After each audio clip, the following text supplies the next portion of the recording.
शहीदी मेला मलेरकोटला 4 माघ 2051 17 जनवरी 1994। ਹੁਣ ਮੈਂ ਸਰਦਾਰ ਜਗਮੋਹਨ ਸਿੰਘ ਜੀ ਕੰਗ ਜਿਹੜੇ ਸਾਡੇ ਪੰਜਾਬ ਦੇ ਸਿੰਚਾਈ ਮੰਤਰੀ ਹਨ ਉਹਨਾਂ ਨੂੰ ਬੇਨਤੀ ਕਰਾਂਗਾ ਕਿ ਉਹ ਸ਼ਰਧਾਂਜਲੀ ਦੇ ਕੁਝ ਸ਼ਬਦ ਆਖਣ। ਕੰਗ ਸੋ सतगुरु सच्चे पातशाह जी, मंच ते बैठे सारे आगू साहबान आए हुए, सारे बुजुर्गों, माताओं, भैनों, प्यारे वीरों, सब नालों पहला मैं मुख मंत्री जी वालों माफ़ी मंगनी चाहना। उन्हां दी बहुत ही दिलों इच्छा सी कि इस महान समागम दे विच वो आप हाजिर होण, दर्शन करन समूह संगतां दे, लेकिन अचानक प्रधानमंत्री जी वालों एक मीटिंग का सद्दा आने के उत्ते बहुत ही उन्होंने बेबसी होने कारण उन्होंने दिल्ली जाना पिया। तो उन्होंने मैनू हुक्म किया कि मेरे वालों आप जाके तो उन्होंने टीम नूं नाल लैके जसवीर जी नूं, गफूर जी नूं तुहाडे चरणों दे विच माफ़ी मंगा और उन्होंने वालों श्रद्धा के फुल मैं अज दिन ते भेंट करने वास्ते हाजिर होया।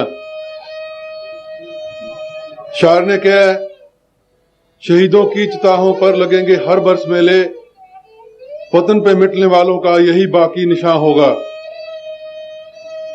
हंसपाल जी बड़े चंगे शब्दों दे विच जदों सानू उन्हां महान शहीदां दी, योद्धियां दी, साढ़े नामधारी सिख भरावां दी शहीदियां दी कथा सुना रहे सन। एक पासे तां मैं समझदा रोंगटे खड़े हो रहे सन, और एक पासे साडा मन भी भरिया सी कि वो बहादुर योद्धियां ने जो देश दे पिछे, कौम दे पिछे कुर्बानियां दित्तियां ने, वो फजूल नहीं गईयां, जाया नहीं गईयां। एक बहुत बड़ी लड़ी जुड़ी हुई है इस कुर्बानियां दे नाल, और खास तौर पर मैं कहना होना कि साडा सिख इतिहास होवे, चाहे साडे नामधारी भरावां दा होवे, दूसरा क्यों ना होवे, ये इतिहास साडी पार्टी दी, साडी हिंदुस्तान दी सभ्यता दे नाल जुड़िया होया है। और मेल जो उन्हां सिंघां दे प्रति जिन्हां ने देश के जज्बे नूं अगे रख के कुर्बानियां दित्तियां, कि असीं उन्हां दी याद विच फिर उही सद्भावना शहीदी दी जो साडी शरधा मान लैके चलीए, और सच्चे दिल दे नाल गुरु महाराज की अगवाई थले पंजाब सेवा कर सकीए। इन्हां शब्दां नाल तुहाडा बहुत बहुत धन्नवाद करदा, फिर माफी चाहुंदा। वाहिगुरू जी का खालसा, वाहिगुरू जी की। सगुरां कोलों सिदक भरोसा सिक्खी दान मंगीए, सब तो वड्डा सगुरू दा दर्शन मंगीए। ये झूठियां चीज़ां ने, ये सगुरां कोलों नहीं मंगी दियां। तुसीं आखो तो मैं इनू मरे हुए नूं जो आके तुहाडे नाल गल्लां करा दिंदा। साध संगत जी ने आख्या भी तू उठ के बैठ, इन्हां नाल गल्लां कर। उन्हें वो उठ के बैठ गया, मरिया होया आदमी जिउं पिया, उन्हां नाल गल्लां करके उन्हें आख्या बस इन्ना ही काम सी, वो चढ़ाई कर गया। इस तरह दी अनेक कथावां साडे च ने, ਜਿਹੜੇ ਧਰਮ ਨੂੰ ਮੰਨਣ ਵਾਲੇ ਉਹਨਾਂ ਬਾਹਰ ਵਿੱਚ, ਉਹਨਾਂ ਵਿੱਚ ਵੀ ਹੋ ਸਕਦੀਆਂ ਨੇ, ਇਹ ਨਹੀਂ ਕਿ ਉਹਨਾਂ ਵਿੱਚ ਨਹੀਂ ਹੋ ਸਕਦੀਆਂ।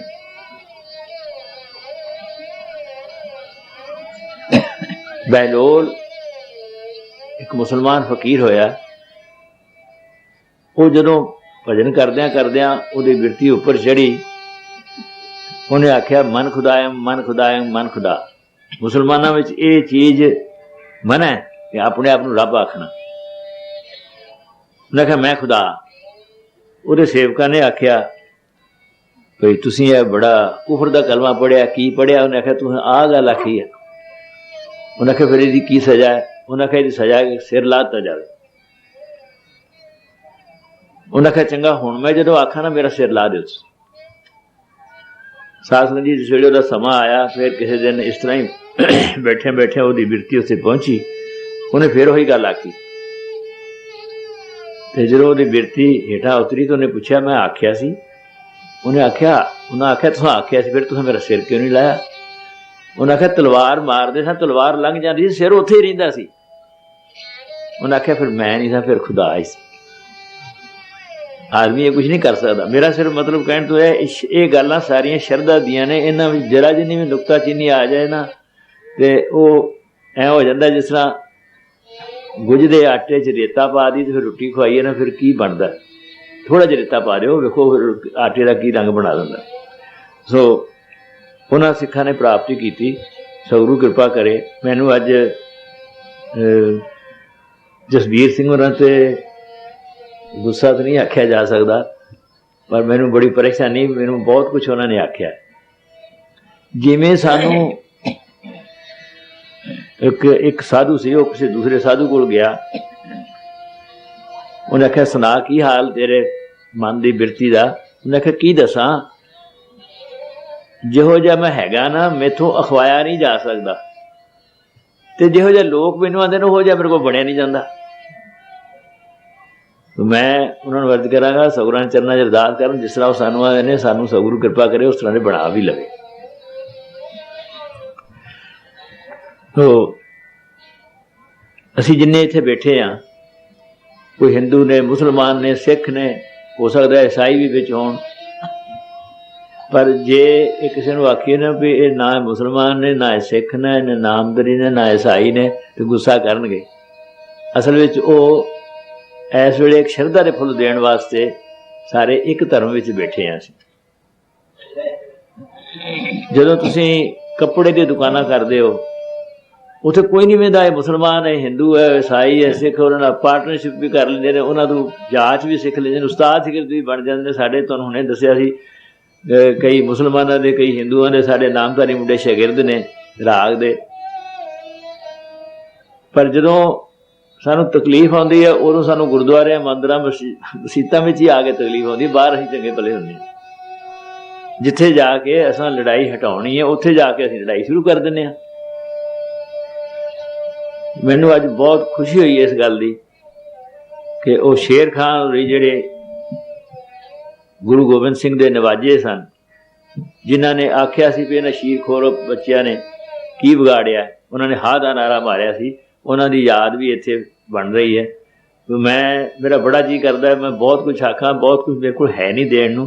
मैं ये अर्ज करदा भी 1.25 लाख रुपया असीं उहदे वास्ते नामधारी संगत वालों इन्हां नूं दिंदे हां। असीं कोशिश करांगे कि सच्चे पातशाह किरपा करन, साडे ते आखण नूं जी नहीं करदा भी कोई गल आखी ना होवे, बहुत चंगी नहीं लगदी। होर भी जिन्नी सेवा हो सकेगी असीं करांगे उन्हां दी। ये अब्दुल गफार जी बड़े सुलझे हुए आदमी ने, इन्हां दा नां ते मुसलमान है, पर कर्म जिहड़े ने इन्हां दे ओह वेखण नूं जिहड़े मुसलमान असीं समझदे आ, असीं तां मुसलमान उन्हां नूं समझदे आ ना जिहड़े सवा की मन जंजू ला के ते दिंदे सन भी आ इन्ने मुसलमान, इन्ने हिंदू मारे ने, इन्ना कुछ कीता, पर इन्हां विचों कोई चीज़ नहीं लभदी। मैं तुहानूं की गल्लां दस्सां सतगुरु प्रताप सिंह सच्चे पातशाह दियां। कोई मेरा जी करना फिर तुसीं आखो धन श्री सतगुरु प्रताप सिंह सच्चे पातशाह। बाहर कई थाई जांदे सन, एक थां इहो जिहा होया, एक मुसलमान का जी करदा सी मैं जफ्फी पावां उन्हां नूं, पर उन्होंने मैनूं पाउण नहीं देनी। सतगुरां ने आप उहते प्रभ मेरा अंतरजामी जान, आप उन्होंने आख्या आके भी तूं आके जफ्फी पा लै।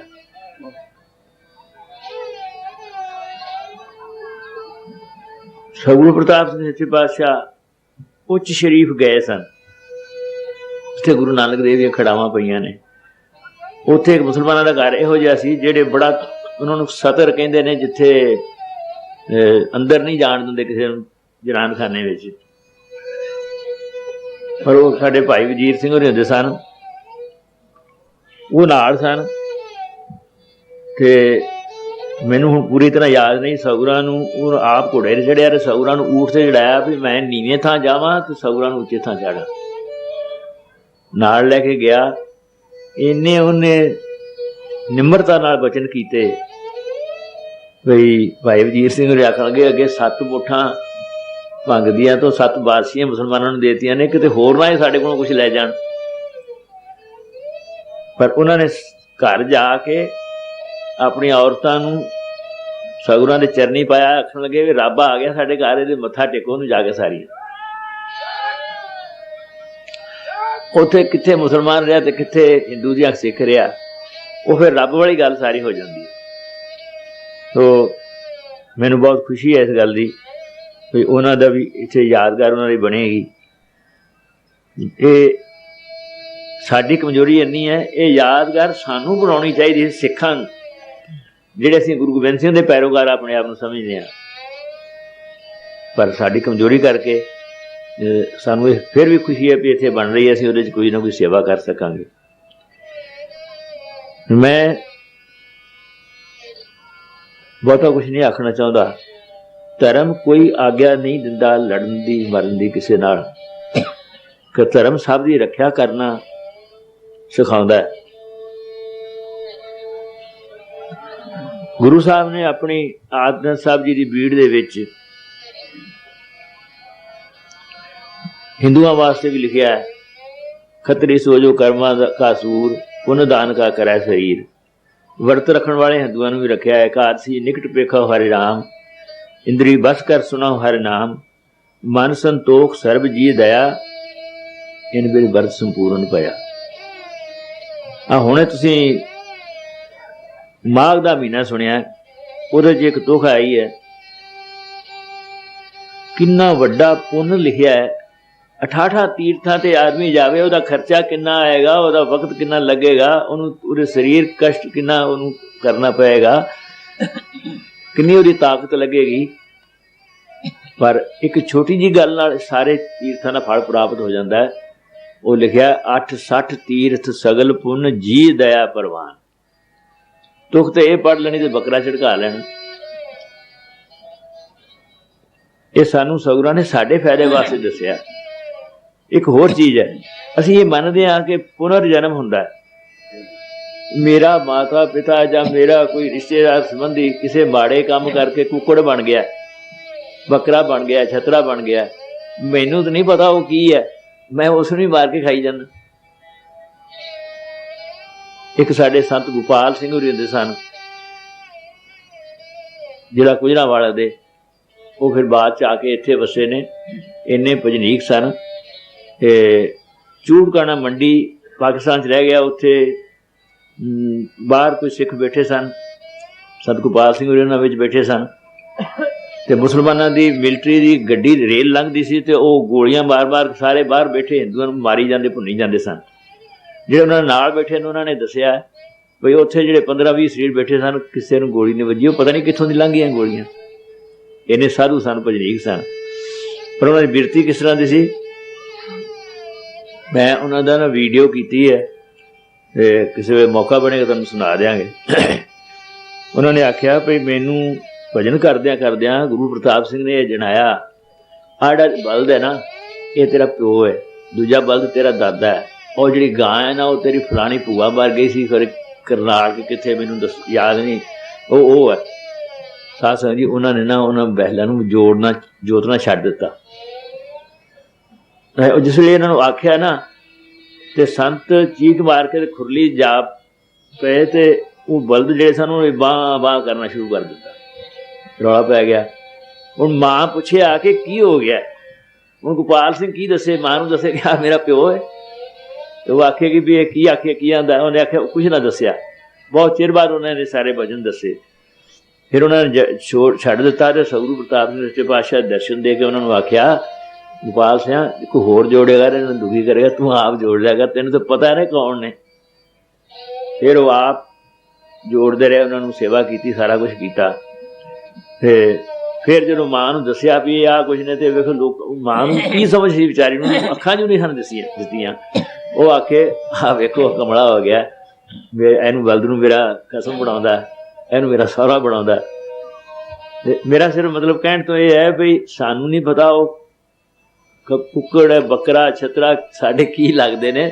ਜੇ ਅਸੀਂ ਉਹਨਾਂ ਨੂੰ ਉਸ ਤਰ੍ਹਾਂ ਹੀ ਮਾਰੀ ਜਾਈਏ ਫਿਰ ਸਾਨੂੰ ਉਹਦਾ ਉਸ ਤਰ੍ਹਾਂ ਨਹੀਂ ਭਾਵ ਲੱਗ ਸਕਦਾ ਵੀ ਆਪਣੇ ਅਸੀਂ ਖਾਨਦਾਨ ਨੂੰ ਖਤਮ ਕਰਦੇ ਹਾਂ। ਤੋ ਇਸ ਵਾਸਤੇ ਮਾਸ ਸ਼ਰਾਬ ਸਿਗਰਟ ਵਗੈਰਾ ਕੋਈ ਮਜ਼ਹਬ ਇਜਾਜ਼ਤ ਨਹੀਂ ਦਿੰਦਾ, ਚੱਲਦਾ। ਪਰ ਸਾਨੂੰ ਜਿਹੜੇ ਖਾਂਦੇ ਨੇ ਉਹਨਾਂ ਨਾਲ ਨਹੀਂ ਗਰਜ। ਅਸਾਂ ਕੀ ਕਰਨਾ, ਅਸਾਂ ਇਹ ਕੰਮ ਨਹੀਂ ਕਰਨਾ। ਸਤਿਗੁਰੂ ਕਿਰਪਾ ਕਰੇ ਇਹੋ ਜਿਹੇ ਦਿਨਾਂ ਦੇ ਉੱਤੇ ਆ ਕੇ ਸਾਨੂੰ ਪ੍ਰਣ ਕਰ ਲੈਣਾ ਚਾਹੀਦਾ ਵੀ ਜੇ ਅਸੀਂ ਅੱਗੇ ਕਰਦੇ ਹਾਂ ਤਾਂ ਅੱਜ ਤੋਂ ਅਸੀਂ ਛੱਡ ਦਈਏ ਕੰਮ। ਤੋ ਮੈਂ ਅਰਜ਼ ਕਰਾਂਗਾ ਸਾਰੇ ਧਰਮਾਂ ਨੂੰ ਆਪਸ ਵਿੱਚ ਪਿਆਰ ਪ੍ਰੇਮ ਨਾਲ ਰਹਿਣਾ ਚਾਹੀਦਾ। ਅਸੀਂ ਸਾਰੇ ਹਿੰਦੁਸਤਾਨੀ ਹਾਂ, ਸਾਨੂੰ ਇਸ ਗੱਲ ਦਾ ਮਾਣ ਹੋਣਾ ਚਾਹੀਦਾ। ਅਸੀਂ ਉਸ ਭਾਰਤ ਵਰਸ਼ ਦੇ ਵਸਨੀਕ ਹਾਂ ਜਿਸ ਭਾਰਤ ਵਰਸ਼ ਦੇ ਵਿੱਚ ਇੱਕ ਨਾਰਥ ਦੇ ਵਿੱਚ ਲਹਿੰਦੇ ਵਿੱਚ ਇੱਕ ਪੰਜਾਬ ਦਾ ਦੇਸ਼ ਹੈ ਜਿੱਥੇ ਰਹਿੰਦੇ ਹਾਂ। ਇੱਥੇ ਬੜੇ ਹੀ ਰਹਿਬਰ ਸਾਡੇ ਸਤਿਗੁਰਾਂ ਨੇ ਇੱਥੇ ਪ੍ਰਕਾਸ਼ ਕਰਕੇ ਤੇ ਆਪਣਾ ਲੋਕਾਂ ਨੂੰ ਸਿੱਧੇ ਰਾਹ ਲਾਇਆ। ਸਿਰਫ ਇੱਥੇ ਹੀ ਨਹੀਂ, ਕਿੱਥੇ ਗੜ ਬਗਦਾਦ ਨਿਵਾਏ ਕੇ ਮੱਕਾ ਮਦੀਨਾ ਸਭ ਨਿਵਾਇਆ, ਕਿੱਥੋਂ ਤੱਕ ਜਾ ਉਹਨਾਂ ਨੇ ਕਿਰਪਾ ਕੀਤੀ। ਨਿਭਾਇਆ ਉਹਨਾਂ ਨੇ ਸੋਟਿਆਂ ਡਾਂਗ ਨਾਲ ਨਹੀਂ ਨਿਭਾਇਆ, ਉਹਨਾਂ ਨੇ ਆਪਣੀ ਉਸ ਭਜਨ ਦੀ ਸ਼ਕਤੀ ਨਾਲ। ਸਿੱਧਾ ਨੇ ਪੁੱਛਿਆ ਗੁਰੂ ਨਾਨਕ ਤੂੰ ਇੱਥੇ ਕਿਸ ਤਰ੍ਹਾਂ ਆ ਗਿਆ? ਉਹਨੇ ਆਖਿਆ ਹਉ ਜਪਿਆ ਪਰਮੇਸ਼ਰੋ ਭਾਵ ਭਗਤ ਤੇ ਪੁਰਬ ਕਮਾਈ।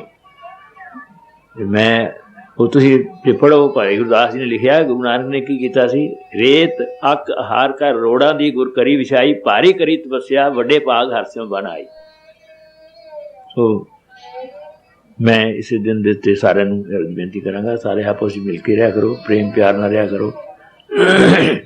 ਸਾਨੂੰ ਤਾਂ ਕੋਈ ਜੀ ਮਾਰਨ ਦਾ ਵੀ ਹੁਕਮ ਨਹੀਂ ਤੇ ਬੰਦਿਆਂ ਨੂੰ ਮਾਰੀ ਜਾਈਏ। ਤੇ ਫਿਰ ਮੈਂ ਅੱਗੇ ਵੀ ਕਈ ਵਾਰ ਆਖਿਆ ਵੀ ਵੇਖੋ ਸਾਡੇ ਸਾਹਮਣੇ ਭਜਨ ਕਰਨ ਵਾਲੇ, ਸਾਡੇ ਸਾਹਮਣੇ ਜੀਵ ਦਇਆ ਕਰਨ ਵਾਲੇ, ਸਾਡੇ ਸਾਹਮਣੇ ਲੋਕਾਂ ਦੀ ਸੇਵਾ ਕਰਨ ਵਾਲੇ, ਰਾਤ ਦਿਨ ਭਜਨ ਕਰਨ ਵਾਲੇ ਤੇ ਮਿੱਠਾ ਬੋਲਣ ਵਾਲੇ ਉਹ ਵੀ ਹੈਗੇ ਨੇ। ਜਿਸ ਤਰ੍ਹਾਂ ਲਿਖਿਆ ਇੱਕ ਬਿਰਖਾ ਹੇਠ ਸਭ ਜੰਤ ਇਕੱਠੇ, ਇੱਕ ਤੱਤੇ ਇੱਕ ਬੋਲਣ ਮਿੱਠੇ। ਇਹ ਵੇਖੋ ਵੀ ਅਸੀਂ ਤੱਤੇ ਬੋਲਣ ਵਾਲੇ ਹੋਣਾ ਕਿ ਮਿੱਠੇ ਬੋਲਣ ਵਾਲੇ ਹੋਣਾ। ਇਹ ਸਾਡੇ ਸਾਹਮਣੇ ਦਿਸਦੇ ਨੇ। ਆਂਦੇ ਨੇ ਪ੍ਰਹਲਾਦ ਜਿਹੜਾ ਸੀ ਨਾ, ਉਹਨੂੰ ਜਦੋਂ ਆਖਿਆ ਨੇ ਤੱਤੇ ਥੰਮੇ ਨਾ ਜੱਫੀ ਪਾ, ਤੇ ਭਗਵਾਨ ਨੇ ਕੀੜੀ ਦਾ ਰੂਪ ਧਾਰ ਕੇ ਤੇ ਉਹਦੇ ਤੇ ਤੁਰਨਾ ਸ਼ੁਰੂ ਕਰਤਾ। ਤੇ ਉਹਨੇ ਆਖਿਆ ਵੀ ਇਹ ਕੀੜੀ ਤੁਰਦੀ ਤੇ ਮੈਨੂੰ ਕੀ ਹੋ ਜਾਊ? ਉਹਨੇ ਜਾ ਕੇ ਜੱਫੀ ਪਾ ਲਈ। ਸਾਨੂੰ ਬੰਦੇ ਤੁਰੇ ਦੱਸਦੇ ਨਹੀਂ, ਫੇਰ ਨਹੀਂ ਗਾ ਹੁੰਦੇ। ਸੋ ਸਾਰੇ ਆਪਣੇ ਆਪਣੇ ਗੁਰੂ ਤੋਂ ਜੋ ਕੁਝ ਕਿਸੇ ਨੇ ਪੁੱਛਿਆ ਉਹਦੇ ਮੁਤਾਬਕ ਇਬਾਦਤ ਕਰੋ। ਸਭ ਵਾਸਤੇ ਸਵੇਰ ਦਾ ਵੇਲਾ ਅੰਮ੍ਰਿਤ ਵੇਲੇ ਦਾ, ਭਜਨ ਕਰਨ ਦਾ, ਉੱਠਣ ਦਾ, ਬਾਣੀ ਪੜ੍ਹਨ ਦਾ। ਤੇ ਨਾਮ ਕੋਈ ਵੀ ਹੈ ਉਹ ਪਰਮਾਤਮਾ ਦਾ ਹੈ। ਜੇ ਅਸੀਂ ਆਖੀਏ ਲਾਊਡ ਸਪੀਕਰ, ਇਹ ਵੀ ਨਾਮ ਪਰਮਾਤਮਾ ਦਾ ਹੀ ਹੈ। ਉਹ ਤਾਂ ਕੋਈ ਥਾਂ ਹੈ ਨਹੀਂ ਜਿਹਦੇ ਦਾ ਜਿਹੜਾ ਉਹਦਾ ਨਾਂ ਨਹੀਂ। ਸੋ ਜਿਹਨੇ ਕਿਸੇ ਨੇ ਆਪਣੇ ਗੁਰੂ ਤੋਂ ਜੋ ਕੁਝ ਪੁੱਛਿਆ ਉਹਦੇ ਮੁਤਾਬਕ ਉੱਠ ਕੇ ਭਜਨ ਕਰਿਆ ਕਰੋ। ਤੇ ਆਪਸ ਵਿੱਚ ਬਹਿ ਕੇ ਪਿਆਰ ਪ੍ਰੇਮ ਨਾਲ ਪੁੱਛਿਆ ਕਰੋ ਵੀ ਤੇਰੀ ਗਿਣਤੀ ਕਿੱਥੇ ਕੁ ਪਹੁੰਚੀ ਹੈ, ਤੂੰ ਕਾਮ ਕਰੋ ਤੂੰ ਕਿੰਨਾ ਕੁ ਬਚਿਆ ਹੈ। ਕੁਝ ਤੈਨੂੰ ਸਤਿਗੁਰੂ ਰਾਮ ਸਿੰਘ ਦਾ ਦਰਸ਼ਨ ਹੋਇਆ, ਕਦੇ ਮੁਹੰਮਦ ਸਾਹਿਬ ਦਾ ਦਰਸ਼ਨ ਹੋਇਆ, ਕਦੇ ਈਸਾ ਮਸੀਹ ਵੇਖਿਆ ਹੀ। ਸੋ ਇਹ ਗੱਲਾਂ ਕਰਾਂਗੇ ਤੇ ਸਾਨੂੰ ਕੁਝ ਨਾ ਕੁਝ ਜ਼ਰੂਰ ਪ੍ਰਾਪਤ ਹੋ ਜਾਏਗਾ। ਇੱਥੇ ਗੁਰਮੁਖ ਸਿੰਘ ਡਰਾਈਵਰ ਆਇਆ ਹੈ ਮੇਰੇ ਕੋਲ, ਸਾਡਾ ਪਹਿਲਾ ਡਰਾਈਵਰ ਹੁੰਦਾ ਸੀ। ਤੇ ਉਹਨੂੰ ਸ਼ੱਕ ਪੁੱਛ ਕੇ ਵੇਖ ਲਿਓ, 8-10 ਸਾਲ ਦੀ ਉਮਰ ਦਾ ਮੁੰਡਾ ਸੰਤ ਆਲਾ ਸਰੋਂ ਨੂੰ ਪੁੱਛਣ ਲੱਗਾ ਵੀ ਸਾਰੇ ਸਾਧਾਂ ਨੇ ਮੈਨੂੰ ਗੁਰੂ ਨਾਨਕ ਦਾ, ਮੈਨੂੰ ਗੁਰੂ ਪ੍ਰਤਾਪ ਸਿੰਘ ਦਾ, ਗੁਰੂ ਰਾਮ ਸਿੰਘ ਦਾ ਦਰਸ਼ਨ ਹੋਇਆ, ਮੈਨੂੰ ਵੀ ਹੋ ਸਕਦਾ। ਉਹਨਾਂ ਆਖਿਆ ਤੈਨੂੰ ਵੀ ਹੋ ਸਕਦਾ। ਇੱਥੇ ਬੈਠ ਕੇ ਭਜਨ ਕਰ ਤੇ ਬੋਲੀ ਨਾ, ਯਾਦ ਕਰ ਸਤਿਗੁਰਾਂ ਨੂੰ। ਆਂਦਾ 1 ਮਿੰਟ ਕਿ 1.5 ਮਿੰਟ ਹੋਇਆ ਬੈਠਿਆਂ ਨੂੰ, ਯਾਦ ਕੀਤਾ ਸਤਿਗੁਰੂ ਪ੍ਰਤਾਪ ਸਿੰਘ ਸੱਚੇ ਪਾਤਸ਼ਾਹ ਪਤਾ ਨਹੀਂ ਕਿੱਥੇ ਹੋਰ ਦੌਰੇ ਸਨ। ਆਂਦਾ ਮੇਰੇ ਸਾਹਮਣੇ ਆ ਕੇ ਖਲੋ ਗਏ ਨੇ। ਤੇ ਬੱਚਾ ਸੀ, ਉਹਨੂੰ ਆਖਿਆ ਜੀ ਬੋਲੀ ਨਾ। ਆਂਦੇ ਸਰ ਜੀ ਸੱਚੇ ਪਾਤਸ਼ਾਹ ਆ ਗਏ, ਸੱਚੇ ਪਾਤਸ਼ਾਹ ਆ ਗਏ। ਇੰਨਾ ਹੀ ਦਰਸ਼ਨ ਹੋਇਆ, ਸਾਧ ਸੰਗਤ ਜੀ ਉਹ ਲੋਪ ਹੋ ਗਿਆ। ਪਰ ਇਹਨਾਂ ਦਰਸ਼ਨ ਕਿੱਡੀ ਵੱਡੀ ਗੱਲ ਹੈ, ਜਿਹੜਾ ਨਹੀਂ ਦਿਸਣ ਵਾਲੀ ਚੀਜ਼ ਉਹ ਵੇਖ ਲਈ ਉਹਨੇ। ਸੋ ਮੈਂ ਵੀ ਅਰਜ਼ ਕਰਾਂਗਾ ਆਪਸ ਪ੍ਰੇਮ ਪਿਆਰ ਨਾਲ ਮਿਲ ਕੇ ਰਿਹਾ ਕਰੋ। ਸਵੇਰੇ ਉੱਠ ਕੇ ਭਜਨ ਕਰਿਆ ਕਰੋ, ਅਰਦਾਸ ਕਰਿਆ ਕਰੋ ਬਈ ਅਸਾਂ ਜਦੋਂ ਇੱਥੋਂ ਜਾਣਾ ਸਾਡੇ ਵਾਸਤੇ ਉਹ ਬਹੁਤ ਚੰਗਾ ਥਾਂ ਹੋਵੇ, ਬਹੁਤ ਵਧੀਆ ਥਾਂ ਹੋਵੇ। ਸਤਿਗੁਰ ਸੇਤੀ ਰਤਿਆ ਦਰਗਾਹ ਪਾਈਆ ਠਾਓ। ਮੈਂ ਇਹ ਅਰਜ਼ ਕਰਕੇ ਆ ਗਿਆ ਰਵਾਂਗਾ। ਇੱਥੇ ਬੈਠਿਆ ਹੀ ਅਬਦੁਲ ਗਫਾਰ ਨਾਲ ਬਚਨ ਬਲਾਸ ਕੀਤੀ। ਸਾਰੀ ਸਮਾਪਤੀ ਤੋਂ ਬਾਅਦ ਇੱਥੇ ਪਾਲਕੀ ਵਿੱਚ ਖਲੋਤਿਆਂ ਹੀ ਜਸਬੀਰ ਸਿੰਘ, ਜਗਮੋਹਨ ਸਿੰਘ ਨੇ ਮੱਥਾ ਟੇਕ ਕੇ ਆਗਿਆ ਲਈ।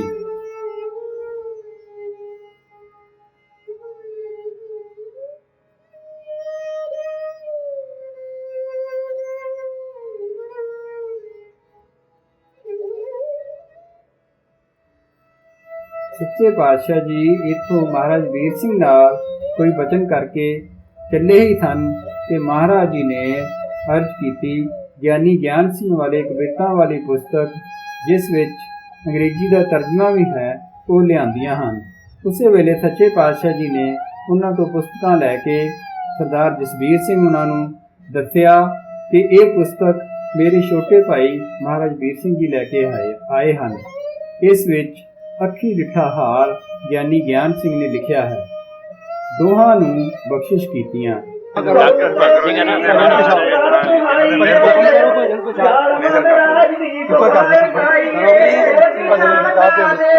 ਪੂਰਬਾ ਜੀ ਨੂੰ ਸੱਚੇ ਪਾਤਸ਼ਾਹ ਜੀ ਨੇ ਹੁਕਮ ਕੀਤਾ ਜਸਵੀਰ ਸਿੰਘ ਨੂੰ ਕੰਨ ਵਿੱਚ ਭਜਨ ਦੱਸਣ ਦਾ। ਉਸੇ ਵੇਲੇ ਪੂਰਬਾ ਜੀ ਨੇ ਜਸਵੀਰ ਸਿੰਘ ਹੋਰਾਂ ਦੇ ਕੰਨ ਵਿੱਚ ਗੁਰਮੰਤਰ ਦਿੱਤਾ।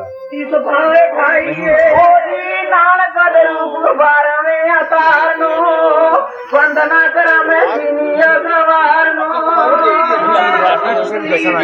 ਦੇ ਚਰਨੀਆਂ ਤੇਰੇ ਪਰਮ ਨੇ ਉਹਦੇ ਚਰਨੀਆਂ ਤਾਰੇ ਪਾਰ ਨੂੰ ਵੰਦਨਾ ਕਰਾਂ ਮੈਂ ਸੀਨੀਆ ਸਵਾਰ ਨੂੰ। ਉਪਰੰਤ ਗਰੀਬ ਰਾਜ ਜੀ ਦੇ ਹੁਕਮ ਅਨੁਸਾਰ ਪੂਰਬਾ ਜੀ ਨੇ ਸਰਦਾਰ ਜਗਮੋਹਨ ਸਿੰਘ ਕੰਗ ਨੂੰ ਵੀ ਕੰਨ ਵਿੱਚ ਭਜਨ ਦੱਸਿਆ। ਇੱਥੋਂ ਆਗਿਆ ਲੈ ਕੇ ਚਲੇ ਗਏ।